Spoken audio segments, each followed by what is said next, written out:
సంవత్సరాల తరబడి ఎన్ని మందులు వాడినా మీ మోకాల నొప్పులు తగ్గట్లేదా? ప్రాణ పెయిన్ క్లినిక్ లో అత్యాధునిక చికిత్స.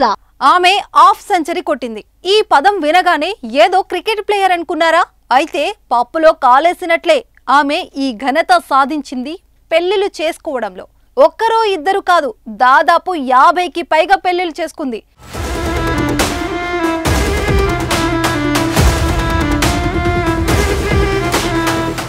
ఇందులో గిన్నిస్ బుక్ లేదు, కానీ ఉంటే అది ఆమెకే సొంతం. వాట్సాప్ లో డీపీ మార్చినంత ఈజీగా, డ్రెస్ మార్చేసినంత సులభంగా భర్తలను మార్చేస్తూ ఎందరో జీవితాలతో ఆడుకుంది ఈ మాయలేడి. రెండో పెళ్లి చేసుకుంటేనే దొరికిపోతున్న ఈ రోజుల్లో 40 పెళ్లిలు ఒకరికి తెలియకుండా మరొకరికి చేసుకోవడం సాధ్యమా? అంటే సాధ్యమేనన్నట్టుంది ఈ నిత్య పెళ్లి కూతురు. పెళ్ళంటే 100 ఏళ్ల పంట, మ్యారేజెస్ మేడ్ ఇన్ హెవెన్ అంటారు.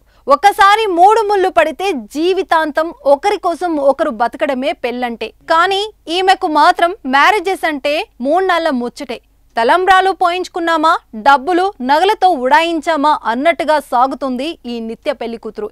ఈ ఘటన తమిళనాడులో చోటు చేసుకుంది.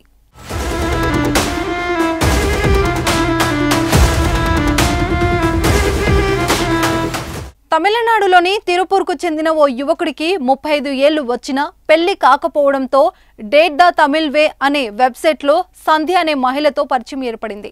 వాళ్ళిద్దరు ఇష్టపడ్డారు. లగ్న కోటి రాసుకొని మరి దండలు మార్చుకున్నారు. లగ్గమైంది, కాపురం పెట్టారు. అంత సాఫీగా సాగుతుందనే టైంలో ఒక్కసారిగా కిరికిరి. పెళ్ళైన 3 నెలలు కూడా కాకుండానే ఆమె ప్రవర్తనలో ఏదో తేడా వచ్చింది. అనుమానం వచ్చిన ఆ యువకుడు సంధ్య ఆధార్ కార్డు చెక్ చేయగా అందులో భర్త పేరు వేరే ఉంది. ఇదేంటని ప్రశ్నిస్తే చంపేస్తానంటూ భర్తను బెదిరించింది. దీంతో ఆ యువకుడు పోలీసులను ఆశ్రయించాడు. నిత్య పెళ్లి కూతుర్ని అదుపులోకి తీసుకున్న పోలీసులు వారిదైన శైలిలో విచారణ చేయగా అసలు వ్యవహారం బయటపడింది.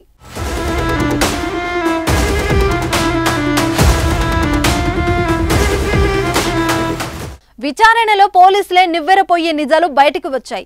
ఆమెకు 50 కంటే ఎక్కువ మందితో పెళ్లైందని విచారణలో తేలింది. ఇందులో ఊహించని ట్విస్ట్ ఏమిటంటే ఆమె బాధితుల్లో చాలా మంది ఉన్నతాధికారులు ఉండటమే. మొత్తం మీద ఇంతమందిని మోసం చేసిన ఆ మహిళను ప్రస్తుతం పోలీసులు అదుపులోకి తీసుకుని విచారిస్తున్నారు.